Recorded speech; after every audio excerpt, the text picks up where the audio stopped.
estaba otro poeta llamado a la casa, Rodrigo Olay. Así que espero que pasemos todos una buenísima tarde poética. Muchísimas gracias Isabel, muchísimas gracias Rodrigo. Muchas gracias Leticia. Yo no sé si hace falta que utilicemos micrófono. A lo mejor por la grabación es mejor el micrófono, por el sonido. Como quieras. Como Yo quieras. lo voy a usar, pero bueno, como tú me digas. Pues yo igual, bueno, a ver, lo intento y si no, recuerda que no está sonando. A ver, no. ¿No suena? No sé qué. Mira que acaba de explicar Leticia, pero. A ver, vamos a ver si soy capaz. Nada, Pero ya estaban encendidos Sí, los dos. ahora.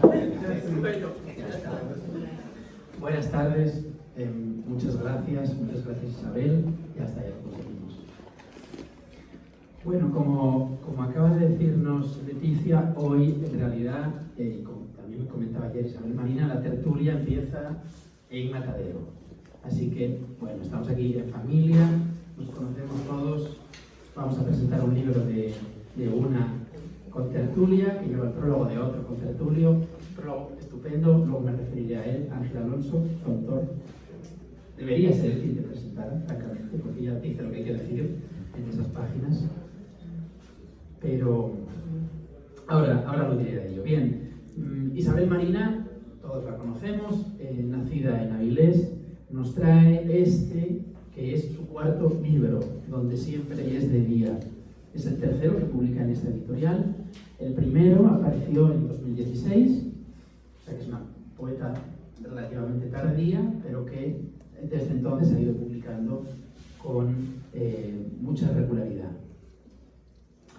Y además no hay duda, luego a lo mejor ella puede referirse a ello o dejarlo tras la niebla del misterio, no hay duda de que ella es una mujer que se ha sentido siempre muy estrechamente vinculada a la poesía y a la literatura, y no sería completa una presentación somera de su figura sin mencionar la revista Ítaca, que todos conocéis, en la que muchos hemos colaborado y que acaba de alcanzar su 10º número, un empeño personal también muy relevante y muy meritorio. Bueno, todos conocemos también que ella es una excelente presentadora, ella es una excelente entrevistadora, y ahí está su serie de los poetas del mes, donde demuestra haberse leído de manera concienzuda la obra de las personas que por ahí desfilan. A ver, aprovecho para darte las gracias por tenerme presente. Bueno, donde siempre es de día, que es un muy hermoso título, resume muy bien una de las claves de este libro. Ahora abundaré en ello, pero yo diría que la obsesión temporalista se percibe muy claramente en estas páginas.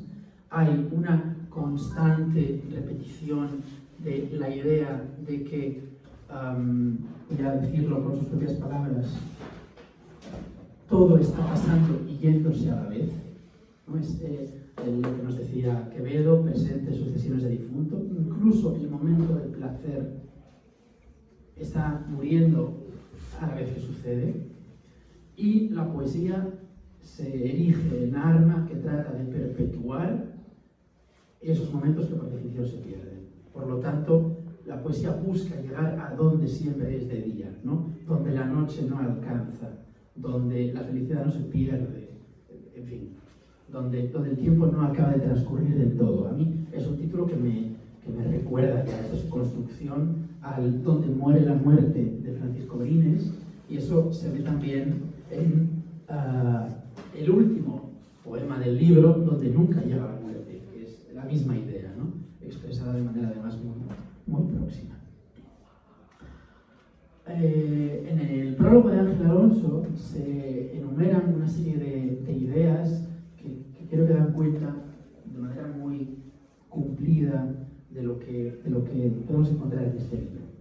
En primer lugar, se refiere Ángel Alonso a la serenidad que se percibe en la voz que enuncia estos poemas. Efectivamente, aunque las emociones a las que se puede aludir sean emociones intensas, siempre se recuerdan, como dice aquella definición de la poesía, en tranquilidad. Entonces, es un tono sereno el que domina en el libro, sin gritos ¿no? También habla Ángel Alonso de la celebración contenida que hay en estos poemas. Es decir, como decimos, la poesía busca llegar a donde siempre es de día, pero siendo muy consciente de que la noche nos rodea, ¿no? Entonces, eso hace que haya un himno claro en estos poemas, pero teniendo siempre presente que al final todo es perecedero y fugaz. Hay otra de las líneas maestras de este libro que es la extrañeza del yo. Luego abundaré un poco sobre esto, pero es constante, especialmente al principio del libro, la perplejidad que el sujeto siente ante sí mismo, incluso en su autopercepción, y que hace, como esta preciosa definición de Andrés Neumann de lo que es un viejo, en este libro precioso que se llama, si no me equivoco, Barbarismos. Define Neumann, viejo, joven, sorprendido. Entonces, Isabel Marina, el sujeto poético de este libro, está sorprendido de sí propio, ¿no? Y constantemente manifiesta esa extrañeza. Como aquello también de Ángel González, Ángel me dice, qué raro. Otra de las notas que caracterizan este libro es su claridad expresiva, su diafanidad, su dicción contenida. Hay un par de poemas muy emotivos. Pienso, por ejemplo, en un poema en el que se habla acerca de los hijos que no se han tenido.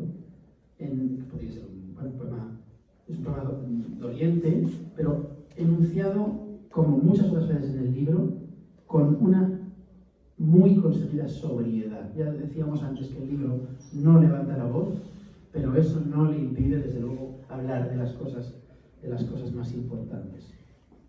También llama la atención Ángel Alonso sobre la interrelación que se encuentra en estos versos entre vida y arte.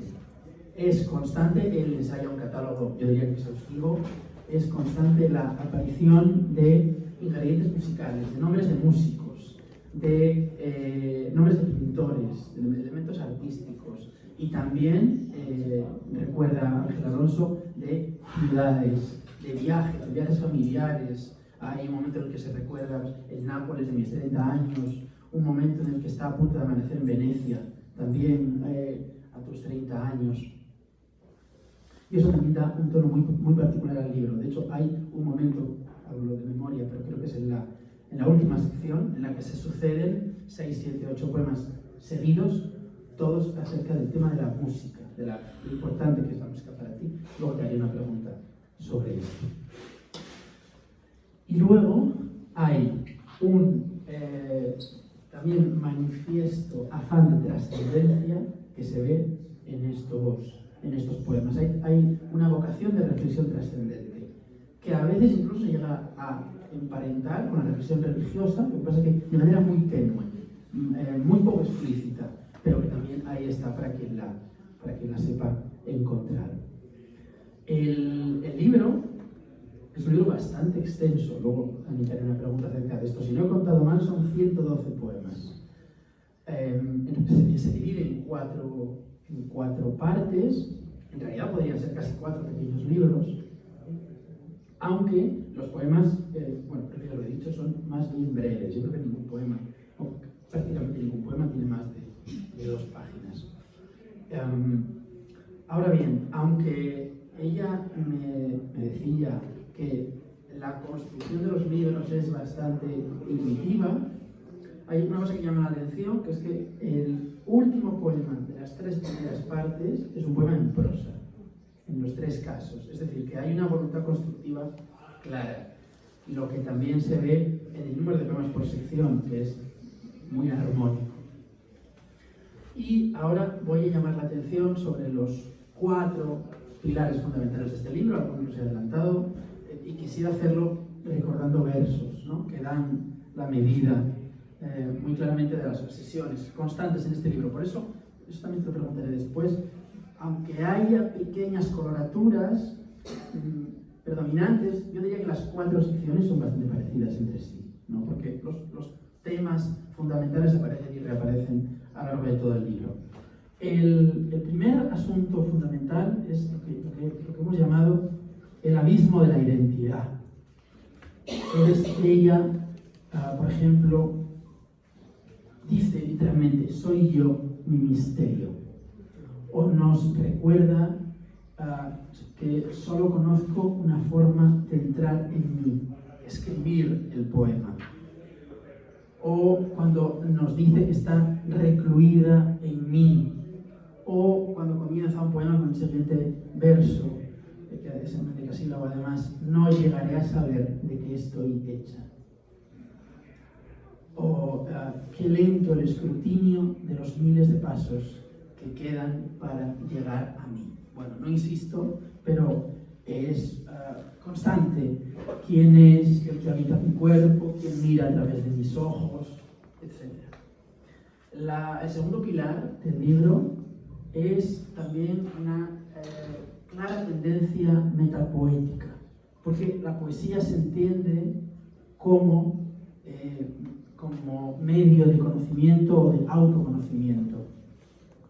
Por ejemplo, cuando habla de las manos que aún tiemblan mientras escribo estos versos, o cuando dice que escribe poesía para crearme, para reconocerme, para no perder la esperanza, o cuando nos dice que, en relación también con esta construcción de una identidad, que escribo para adivinarme, para que los espejos al fin me devuelvan mi imagen, o cuando dice que los poemas son una forma de aplacar la sed. Bueno, el tercer elemento que atraviesa el libro es el de dos personajes que no sé si me atrevo a decir que son sus secretos protagonistas, pero desde luego son ingredientes sustanciales en este libro, que son los padres, singularmente la madre, pero aparecen por doquier. Ya digo, por ejemplo, ellos son mi enigma, la clave que me descifra. Son mis padres, en un poema construido mediante una sorpresa final, o cuando dice, nadie podrá ocuparse entonces del pañuelo de mi madre, que he conservado tras su muerte. Hay una obsesión también muy clara por los objetos de la madre. En el estante hay una figura de Lladró, revivo como si fuera hoy la alegría con que mi madre la compró hace más de 40 años. Te digo que podría poner mucho más ejemplos, ¿no? Cuando habla también de escuchar un viejo piano junto a mi madre, o cuando recuerda un viaje a Madrid junto a sus padres. De aquel viaje no hay ninguna foto. Dos de los protagonistas son ya solo una estela en el recuerdo. Ya digo, es constante. La luz de mi madre llega hasta mí desde su pila bautismal. Bien. Y el último de estos motivos clave, quizá el más importante de todos, que es el que da título al libro, es la obsesión por el paso del tiempo.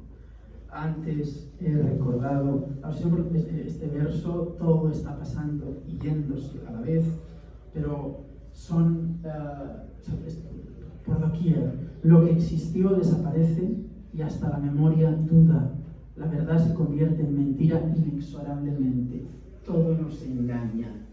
¿Por qué? Por su condición perecedera, ¿no?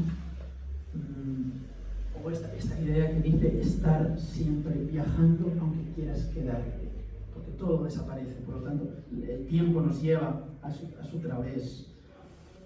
Todo está empezando a desaparecer en el momento, ya digo, las presentes sucesiones de difunto, la obsesión por este tema y la voluntad de que la poesía fije de manera precaria, pero es lo que tenemos, el paso de ese tiempo es quizá lo fundamental en este libro. El pasado es esa agua que no deja de manar.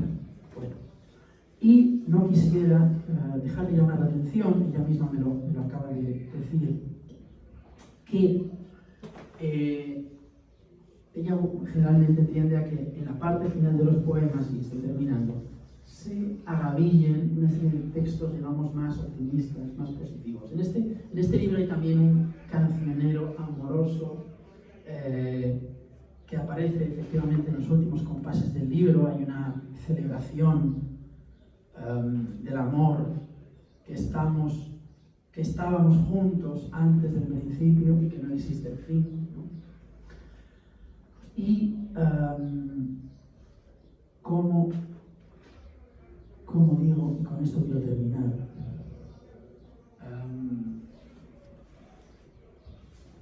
lo que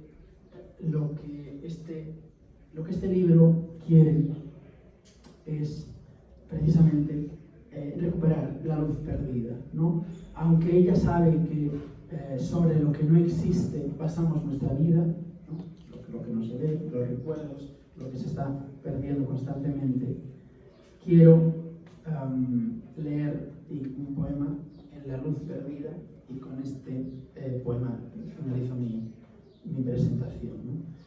Estoy pensando en toda aquella luz perdida, la luz que apenas entreví, la que se me escapó de entre las manos.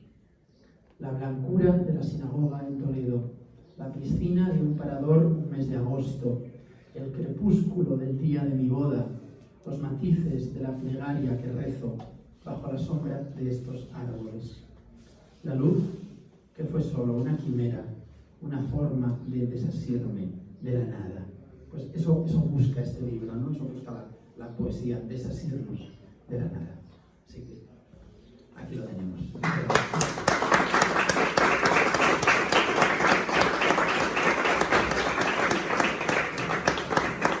Bueno, antes que nada, muchas gracias por estar aquí. Y Rodrigo, me has dejado fascinada con... A ver, Dios mío. Si no utilizo el... Una cosa que sale un botón, ¿cómo puede ser tan complicado? Ahora.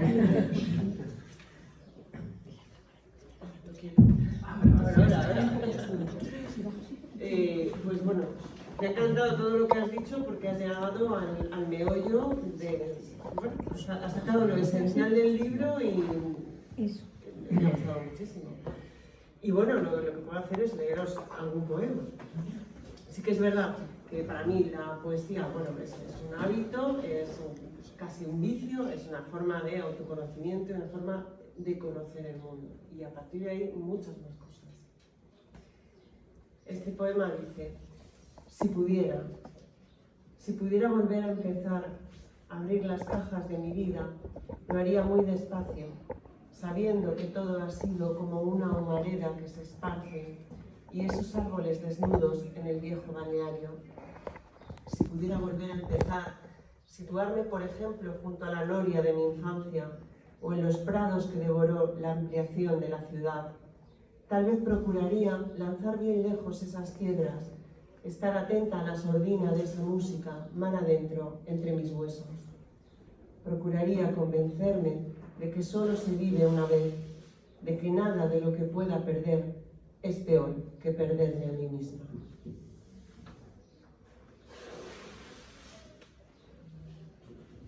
Es verdad que la música y, bueno, por extensión el arte es uno de los motivos de mi poesía. Y funcionan también como un disparadero, me llevan a otros mundos o me llevan a conectar con mi mundo, no lo sé muy bien. Y cuando descubrí a Hildegard von Bingen, pues la verdad es que me apasionó. Escribí este poema, escuchando a Hildegard von Bingen. Escucho el canto de Hildegard von Bingen. La imagino con cabellos rubios y una mirada desafiante, diciendo: muerte, antes de que me lleves, escucha esto. Su mensaje llega hasta mí a través de los siglos. Más allá del claroscuro que habito, intuyo su equilibrio. Y pienso que si su música ha logrado permanecer, el vacío debe de tener seguro un punto de escape, un imprevisto, un lugar por donde evadirnos.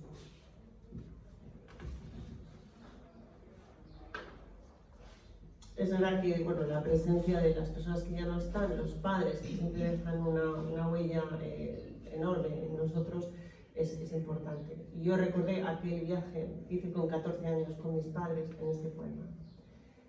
Aún puedo verlos en el andén del metro, en el Museo del Prado, vagando de una sala a otra, con su hija de 14 años, en el Teatro de Gran Vía, viendo a Alfonso del Real, visitando el Palacio de Oriente, y de noche en las terrazas tomando leche merengada. De aquel viaje no hay ninguna foto. Dos de los protagonistas son ya solo una estela en el recuerdo. Palpable, reconocible, no se sabe por cuánto tiempo queda la hija, quedo yo.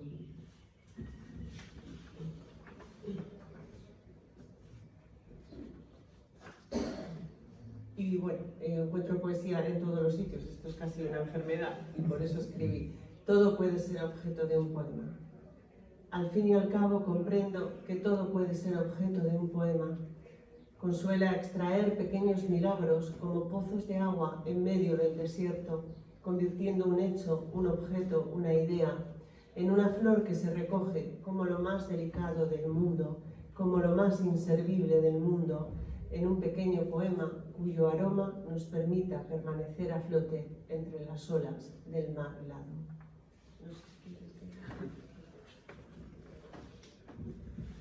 Bueno, vamos a ir haciendo alguna pregunta para entreverar la lectura. Yo lo primero que te quería preguntar, y que ya sabes que te voy a preguntar, es cómo se escribió este libro. Porque el otro día me dijiste algo que me sorprendió mucho y que quiero que comentes.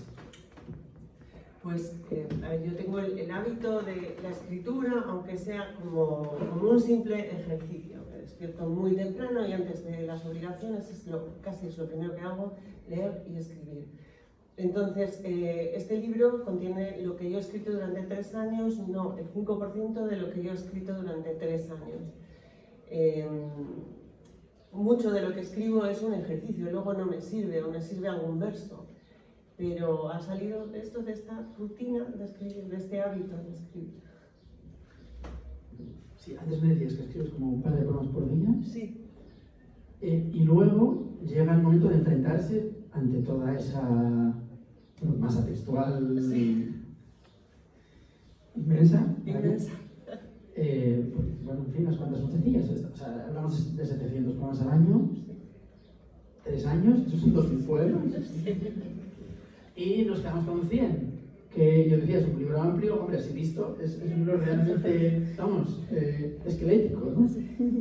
Bien, y claro, llega el momento de buscar esas 4 secciones. Ya digo que hay una serie de motivos claros que atraviesan el libro, hay esta vocación de que cada una de las secciones termine con un poema en prosa. Claro, ¿cómo te enfrentas luego a ese trabajo? Bueno, pues sí que es trabajo, porque además escribo a mano, entonces cada mes y medio así lo paso al ordenador, paso absolutamente todo. Luego pues, lo voy mirando poco a poco, si me llaman pues para una lectura o para una revista, voy revisando todo. Decido con qué quedarme. Para este libro supuso una revisión de 6 meses. Estuve 6 meses revisando todo el material que tenía escrito, seleccionando y luego volviendo a seleccionar de lo seleccionado. Cuando ya tengo claro, o sea, al cabo de 6 meses, lo que era publicable, lo que hago es lo imprimo y entonces funciono por intuición. Para mí el libro, no soy de los poetas que ponen un poema al lado de otro sin más. Para mí el libro tiene que tener un sentido, tiene que tener un camino, es casi como un objeto, es casi orgánico. Entonces no es racional, es que funciona por intuición. Me pareció que era bueno cortar un poco el texto, tanto poema, con poemas en prosa que de vez en cuando escribo y seleccioné algunos. Es así. Y esta voluntad que me decías de tratar de que el libro siempre finalice de una manera más armoniosa, con poemas más felices, más en comunión con la vida. A ver, es que si escribes mucho, al final te das cuenta de que escribir es como respirar y que escribir te lleva a otro mundo mejor o ennoblece el mundo. Y creo que simplemente esta costumbre de escribir, el de haber escrito tanto, el escribir tanto, me lleva a poemas síndicos, sin más. Yo creo que puedes leer otros pocos más.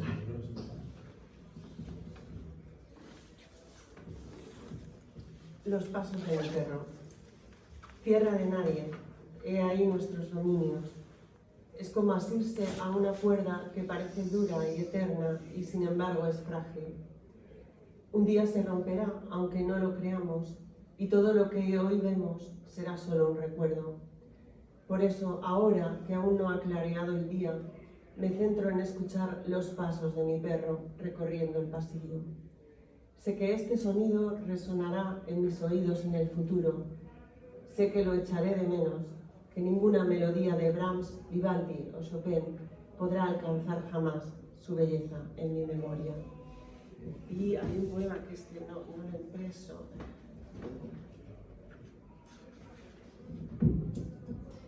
Mi forma de salvarme. Solo conozco una forma de salvarme, de llegar hasta mí a través de los años y la niebla, hurgar en mi herida, aunque duela. Al menos así me siento, existo al notar la llaga. Al menos la indefinición no me borra de mi mapa. Miro de frente al sol que me ciega, descubro el aguacero y la tormenta, dejo que un rayo me fulmine, que mi corazón desate su rabia contra las piedras. Solo conozco una forma de salvarme, de entrar en mí, encarar la realidad y las pérdidas, desterrar la mentira, no disfrazar nunca la verdad. Solo conozco una forma de salvarme, de entrar en mí, escribir el poema. ¿Alguno más? Sí.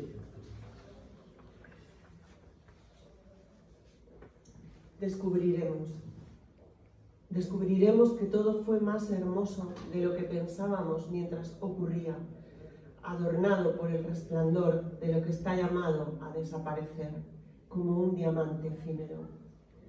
Los que son muy viejos lo saben, los que están a punto de morir lo saben. La nuestra es esa belleza salvaje, pura, terrible, una belleza que arde solo un momento y se consume para siempre. Bueno, te voy a hacer ahora mismo otra pregunta, pero quiero decir a nuestros queridos asistentes que pueden intervenir en cualquier momento, que aquí estamos, ya digo, de familia, y en la tertulia no estarían tan callados. No, seguro. Bueno, yo te quería preguntar también por la presencia de la música en tus versos, y en tu vida, vaya. Porque no solo es que tú cites a un montón de músicos, intérpretes, hay incluso un poema en el que dices que lo que más te gusta es aislarte en un parque con tus cascos. Luego está ese poema en el que recuerdas a tu madre con el piano. Háblanos un poco de tu relación con la música. Pues bueno, la música es algo que, como se dice vulgarmente, yo he mamado en mi casa, porque mi madre tocaba el piano, lo tocaba muy bien. Y pues cuando venía de trabajar se sentaba a tocar el piano. Entonces yo crecí escuchando ese piano. Entonces, no sé, forma parte de mi vida y yo veo la poesía muy en unión con otras artes, o sea, como algo aparte de la narrativa, claramente diferenciado. La música me sirve para entrar en mí, es como un disparadero para escribir y lo considero algo, bueno, es algo vital para mí, es un alimento, es tan vital como leer. La música. Entiendo que es especialmente la llamada música culta, ¿no? La música clásica. Bueno, es que era lo que a uno le marca lo que uno escucha de pequeño y era lo que yo escuchaba en mi casa. Desde luego valoro todos los tipos de música y cuando era más joven me gustaba todo, me gustaban además, bueno, grandes genios, porque para mí no hay una gran distinción. Me puede parecer una maravilla Janis Joplin, me parece que era un genio. Lo mismo que, bueno, pues que Schumann, lo mismo, exactamente igual. Pero, por así decirlo, escucho más música clásica contemporánea, escucho mucha música coral y todo eso pues alimenta mi escritura. Desde luego está muy presente. Pero no solo la música, porque también hay una vocación pictórica muy clara. En fin, Ángel Alonso sistematiza todos los pintores mencionados en el libro. Se ve también que el cuadro de cubierta ha sido elegido con mucho cuidado. Háblanos también de la presencia del arte en tu poesía, de la pintura? Pues la pintura es otra cosa más que te alimenta. O sea, si realmente lo disfrutas, para mí los cuadros son como poemas, exactamente igual. Hablan en un lenguaje emocional, en un lenguaje que no es puramente racional, que es lo que pasa con la poesía y lo que pasa con la música. Y yo los disfruto muchísimo. Desde luego, cuando mi editor me pasó este cuadro, el de la portada es del Smithsonian, que han dejado libres de derechos. Este es un pintor que pintaba sobre todo ángeles. Me gustó mucho esta portada, este cuadro para la portada, porque no es un ángel al uso, las alas significan la libertad para mí, la poesía es la libertad para mí, o la escritura, y me gusta porque no es un ángel al uso, no es un querubín, es una preadolescente o una adolescente, es una chica y tiene una mirada rebelde y retadora. Y bueno, cuando lo vi me quedé prendada de ese cuadro, y por eso lo elegí. ¿Puedes leer otro poquito? Sí.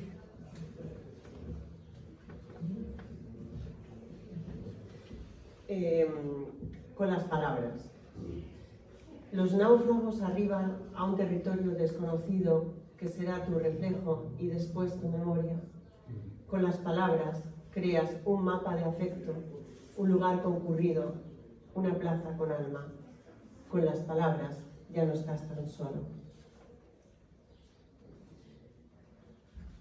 Y luego, bueno, hay algunos poemas de Luis Alberto de Cuenca que me parecen gloriosos. De hecho, el título es parte de un verso de Luis Alberto de Cuenca, donde siempre es de día. Parte de un verso de un poema del que yo escribí esta variación, Volveremos a vernos.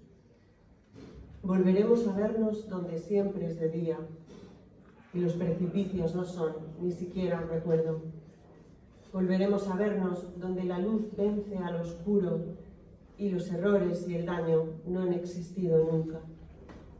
Volveremos a vernos cuando seamos nuevos otra vez y la sangre y los huesos sirvan solo para amarse, cuando esta voz rota sea capaz de entonar canciones sin heridas. Volveremos a vernos cuando llegue un amanecer distinto, cuando hayamos podido al fin comprender a nuestros monstruos. Volveremos a vernos donde siempre es de día, donde el amor no es destruido por la pena, donde el hastío no existe y tu nombre y el mío no llevan a cuestas este olvido.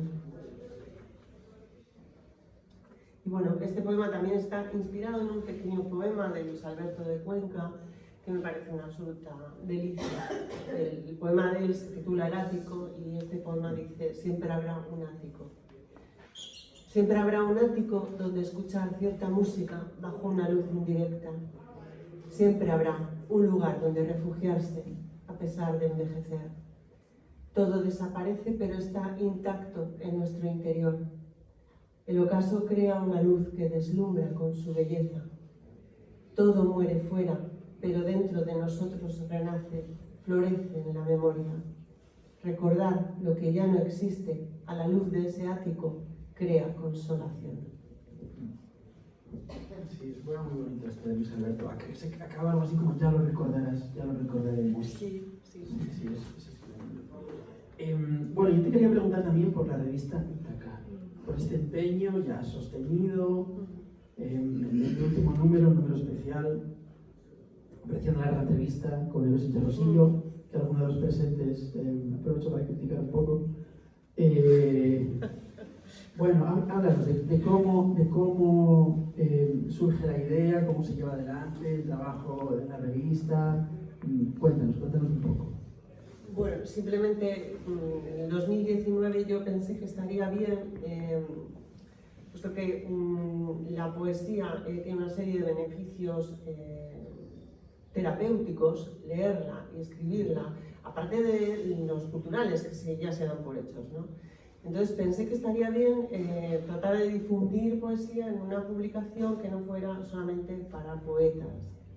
Por eso intenté hablar de difundir, hablar, por ejemplo, de encargar colaboraciones con personas que hablasen desde Juan Gil Albert, que es una de las últimas colaboraciones, y otra serie de poetas.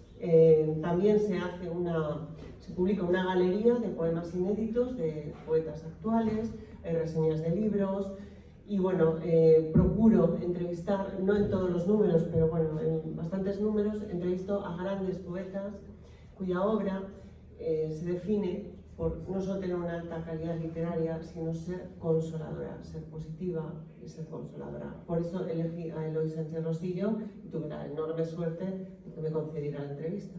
El tema es que releí su obra completa y me salieron 33 preguntas. Pensé que no las iba a contestar, pero lo hizo. Y entonces se publicaron. ¿Y cómo nace la idea de fundar una revista? Cuando hace unos años te pones en ello. Claro, tú eres una persona que ha pertenecido al mundo del periodismo, ¿no? Porque, bueno, no lo sé, hay todos los cauces que hay que conocer, que hay que manejar para emprender una empresa de este tipo. Bueno, también era una forma de seguir ejerciendo el periodismo, porque efectivamente yo trabajé 20 años en una universidad y entre otras cosas hacía la revista de la universidad. Y pensé que estaría bien, que lo primero me beneficiaría a mí porque seguiría en el fondo siendo periodista, que es lo que yo me siento, que es lo que yo soy. Y luego lo uniría con la pasión de mi vida, que es la poesía, entonces para mí perfecto. Y luego tiene otro efecto bueno que es crear comunidad, porque bueno, cada vez hay más suscriptores, es verdad que la mayoría son poetas, pero conoces muchas personas y eso es bueno, es bueno. Muy bien. Vuelvo a decir, ¿alguno de los presentes quiere hacer alguna pregunta? O Ángel Alonso, en la fila, por alusiones. Sí, primero felicitarles por el libro, un libro maravilloso, y habéis hablado de la importancia que tiene su obra la música, la importancia que tiene la pintura, pero no hemos hablado, bueno, en parte sí, de las lecturas. Entonces quería preguntarte primero, son dos preguntas. Una un poco más amplia es ¿de qué poetas te sientes más cercano o qué poetas crees que has recibido influencias? Y la segunda es ¿qué estás leyendo ahora mismo en poesía? Bueno, la poesía reflexiva y meditativa es a mí la que más me llega y la que más me inspira. Desde Eloy Sánchez Rosillo, hoy estaba leyendo a José Cereijo, José Corredor Mateos, por ejemplo. Rafael Guillén, descubrí a Rafael Guillén también, me ha encantado. Yo voy un poco en esa línea. ¿Qué estoy leyendo? Es que yo leo varios libros a la vez. Sí, lo sé. Pero dinos quién. Pues hoy estaba releyendo a José Corredor Mateos, un libro que compré en el 2021, lo leí en su momento, me pareció deslumbrante y hoy dije, oye, es el momento para volver a leerlo. Y releo mucho también y luego leo mucho de actualidad, o semi-actualidad, por ejemplo, la poesía reunida de Hilario Barrero, la estoy leyendo ahora mismo, una poesía muy intensa, muy interesante. Piedad Bonet también me fascina, pero dedico parte de mi tiempo a leer a los poetas que conozco, poetas actuales, etc. Y otra parte procuro dedicar siempre a releer, porque de la relectura aprendo mucho. Gracias. Sí, tú has leído este poema escrito a partir de Luis Alberto de Cuenca. Ángel Alonso, en su prólogo, también enumera todos los autores citados tanto en las citas iniciales de cada sección como en los exergos, perdón por la palabra, que encabezan cada poema. Y bueno, de ahí sí que resulta un canon, o sea, es muy normal que te sientas interesada por Corredor Mateos o José Cereijo, porque son una línea. Claro, porque son poetas cercanos a ti clarísimamente, una clara contención expresiva, el gusto por el poema breve, la introspección, la meditación, también sobre todo en el caso de Corredor, un cierto gusto por la imagen, bueno, ¿no? Etcétera. ¿Alguna pregunta más? Sí, mira, cuántas manos. A ver. Yo quería preguntar, que me interesó mucho sobre todo el primer poema que leíste, y los otros también. ¿Quiere decir que no pertenecen al libro? ¿Son poemas que has hecho tú después de terminar el libro? No. ¿Estaba en el libro esos poemas? Todos los poemas que he leído están en este Ah, ya libro. lo leo, bien. El primero me interesó muchísimo. El primero que leíste. Ya no recuerdo cuál. El primero que leí. Sí. Vale. ¿Cuál? Bueno, me he quedado impresionado cuando has aumentado el número de poemas que escribes a lo largo del tiempo. Pero y entonces me he puesto a pensar en esos que no, todavía, por lo menos no forman parte de un libro. ¿Tú los mantienes? ¿Eres capaz de asesinar un poema escrito por ti? ¿O rechazarlo? ¿O quemarlo? ¿O los reservas todos como un bagaje, digamos? No, a ver, como yo escribo a mano, los paso al ordenador, con lo cual eso quiere decir que se quedan en el ordenador. Lo que no hago es fusilar los documentos con los poemas, no, a tanto no llego. Pero sí que, es que no, si no llega a un nivel de calidad que yo considero adecuado, o sea que es que el poema tiene que ser un mundo perfecto y cerrado. Mis poemas tienen que ser así, yo tengo que verlos así. Si no los veo así, no me sirve. Igual me puede servir un verso, ¿sabes? Pero no publicaría nada de el otro. Esto es el 5% de lo que he escrito. Pues imagínate, el resto no. Jamás lo publicaría, no. Mi pregunta al final es si algunos van a la papelera inexorablemente. Sí, lo que sí que hago a veces es, bueno, está por ahí Ángeles Carvajal, que me dio un consejo buenísimo. Sí. Mira, llevaba 4 meses releyéndome. Y un día hablando con ella le digo, bueno, no, ya tengo todo elegido, ya he descartado y tal, y me diste un consejo valiosísimo. Oye, pues yo que tú volvería a mirarlo porque a veces nos cegamos, a veces cosas que has descartado pues tienen algo que te puede valer. Y bueno, sí, su consejo significó otros 2 meses más de leyéndome, pero salvé otros 2 poemas de ahí. Tenía razón. Para mí el problema es que ser el juez de uno mismo es muy importante. O sea, no cegarte contigo mismo. Y te ciegas como cuando vas a un museo y te tiras 4 horas en un museo. Al final todo te parece precioso o sea, al final no puedes tener gusto. Y creo que con la propia obra pasa lo mismo. Y yo quiero ser muy exigente porque pienso que es importante tener un nivel de autoexigencia alto. ¿Alguien más? Ángeles. Hola, bueno, en primer lugar, felicidades por la presentación. Y sé que me había parecido muy interesante lo que habías comentado en cuanto a los cuadros, sobre todo por la frase de que no hacías distinción entre la poesía y la pintura. Y es que me vino a la mente una frase de Joan Miró que decía exactamente lo mismo, que no hacía distinción.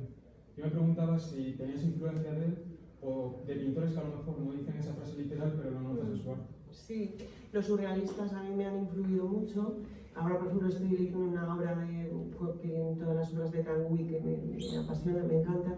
Y me estaba acordando, hay obras artísticas que son pura poesía, como las esculturas de Jaume Plensa. Y vi un documental de Jaume Plensa en Filmin que decía una cosa maravillosa. Lo primero, él es un gran amante de la poesía, un lector tremendo de poesía. Decía, todas las personas tienen que encontrar su mar interior para navegar. Y es que me pareció de una belleza. Y tú contemplas sus obras y son poemas. Son poemas. Sí, para mí está todo unido. Yo no veo distinción. No veo la diferencia. ¿Alguien más? Ángeles. Hablas de la capacidad de autocegarse, pero luego viene otra. Cuando tú consideras a lo mejor que estás autocegada y dices a una persona, a 2, a 3, oye, mira esto, a ver qué te parece. ¿Te abren los ojos o te ciegan más? No, me abren los ojos. Me abren los ojos, sí. Lo que pasa es que yo sé, a ver, es un poco un marrón darle tu obra a otra persona, ¿sabes? Es un poco una responsabilidad muy grande. A mí me pasa cuando hay gente que me da su obra también. Tienes que tener mucho cuidado porque ponemos, nuestro corazón está ahí, ¿no? Tienes que tener cuidado. ¿Alguien más quiere decir algo? Yo creo que ya rematamos con un poema. Sí, bueno, con alguno más de uno. Vale, espera.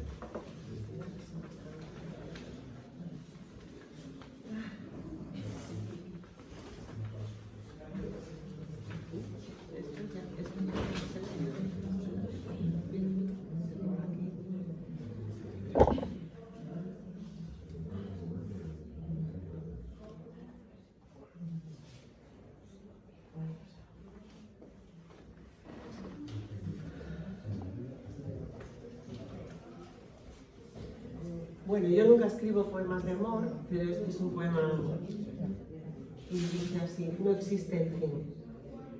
Puede parecer un milagro que después de tantos años siga el amor expresándose en nuestros cuerpos, nos siga amalgamando en una alquimia, en un renacimiento continuo, devolviéndonos a la epifanía de la primera vez. Se abrazan nuestros cuerpos y los dos comprendemos que estábamos juntos antes del principio y que no existe el fin.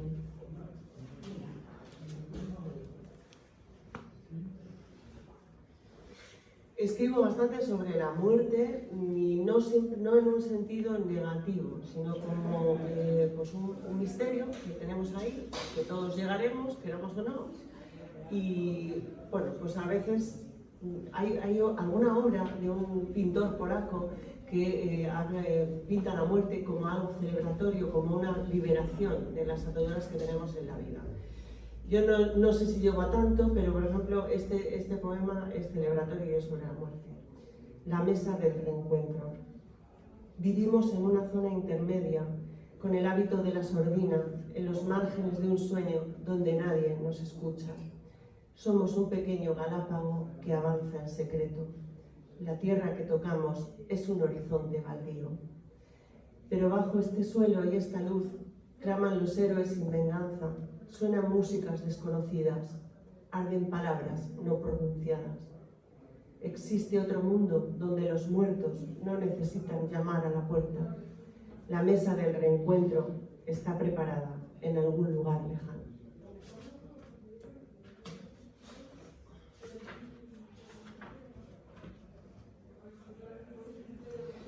Y bueno, donde siempre es de día significa el lugar donde yo personalmente encuentro la felicidad, que es en la literatura, en el arte, etc. Es el lugar donde siempre es de día. Y termino este libro con un poema celebratorio, que es el último que os voy a leer, porque donde siempre es de día es ese lugar donde nunca llega la muerte. Y digo así: hay zonas a donde no llega la muerte, como esa plaza de Urueña y los edificios abandonados que emiten su resplandor. Scriabin llena mi cuarto, sigue estando tan vivo él que tenía pánico a morir. La luz de mi madre llega hasta mí desde su pila bautismal. Hay un páramo que no vemos, hay un prado inverosímil en lo alto de la montaña. Hay un lugar donde Scriabin y mi madre nunca morirán. Muchísimas gracias.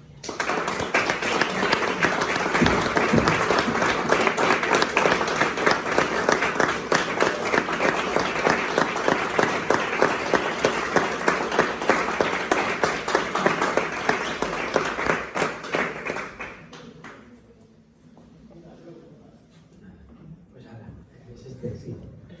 La poeta estará encantada de firmar cuantos libros se le ofrezcan.